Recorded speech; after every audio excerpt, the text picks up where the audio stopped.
যারা সকালে ঘুমায় তাদের ঘর থেকে কোনোদিন অভাব দূর হবে না তিনি বলেছেন। কারণ সাহাবায়ে কেরাম দিনের কাজ শুরু করতেন ফজরের পরপর।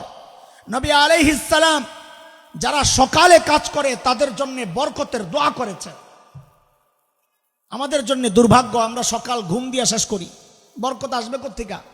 শেখ ইবনুল কাইয়িম রহমতুল্লাহি আলাইহি জাদুল মাআদের মধ্যে আসছে, যারা সকালে ঘুমায় তাদের ঘর থেকে কোনোদিন অভাব দূর হবে না তিনি বলেছেন। বিশেষ করে মাদ্রাসার ছাত্ররা আমরা সকালে একটু না ঘুমাইলে সারা দিনটা বেকার। বলে ভাই নাস্তা করছো? বলে হ্যাঁ করছি।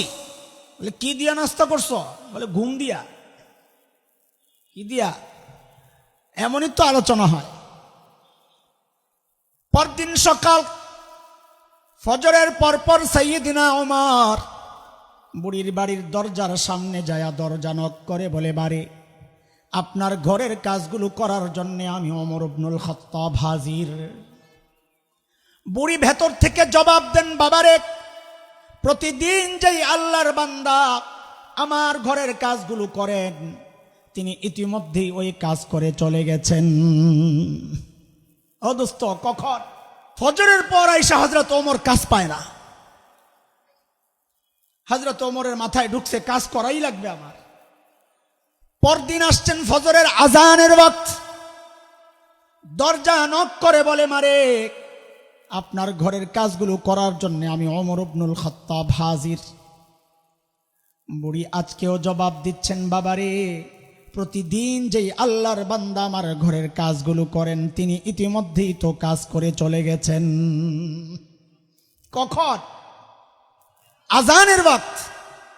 হযরত ওমর চিন্তা করলেন তাইলে আমাকে আরো সকালে আসা লাগবে। ওই চিন্তায় হযরত ওমর পরদিন তাহাজ্জুদের ওয়াক্ত বুড়ির বাড়ির সামনে দরজা নক করে বলে, মারে আপনার ঘরের কাজগুলো করার জন্য আমি ওমর ইবনুল খাত্তাব হাজির। কখন? কখন? তাহাজ্জুদের ওয়াক্ত চিনেননি আপনারা? কখন?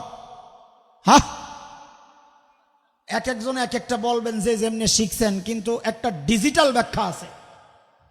ডিজিটাল ব্যাখ্যা হচ্ছে এই সময়ের যুবকরা পোড়া কপাল, হতভাগা, দুর্ভাগা, মোবাইল, ফেসবুক, ইন্টারনেট বন্ধ করে যখন ঘুমাইতে যায় ওইটা হইল তাহাজ্জুদের ওয়াক্ত।